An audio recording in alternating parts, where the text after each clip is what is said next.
The South Korean government promises to ban Seoul's basement apartments after severe flooding kills 4 people and traps thousands of people in their homes. And fans of Serena Williams are still celebrating after she knocked out the #2 seed at the US Open.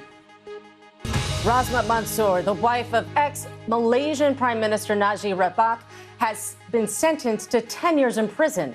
She was found guilty on 3 charges of soliciting and receiving bribes to help a company win a $280 million project.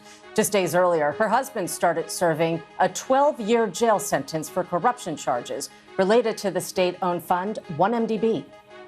Chengdu has become the latest Chinese city to be locked down after a fresh outbreak as Beijing continues to pursue its controversial zero-COVID policy. Around 21 million people have been ordered to stay indoors, with just 1 person per household allowed out to buy essential goods. This comes as the southwest region is already experiencing extreme weather patterns that are destroying its crops.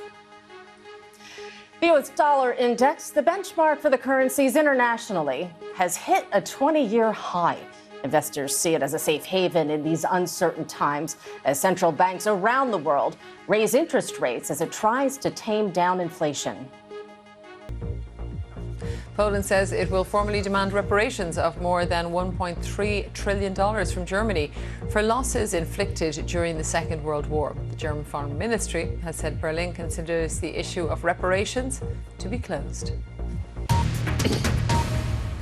Let's turn to Japan now, somewhere many of us would associate with high tech and also innovation, but it's also a country whose government still uses floppy disks. So that is right.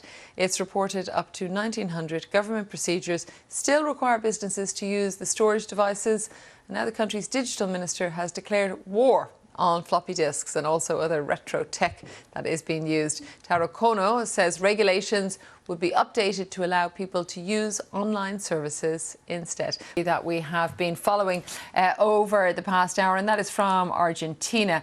The Vice President, Cristina Fernández de Kirchner, was threatened with a gun by an unidentified assailant late on Thursday. According to local TV footage, it showed she remained unharmed. No shots were fired.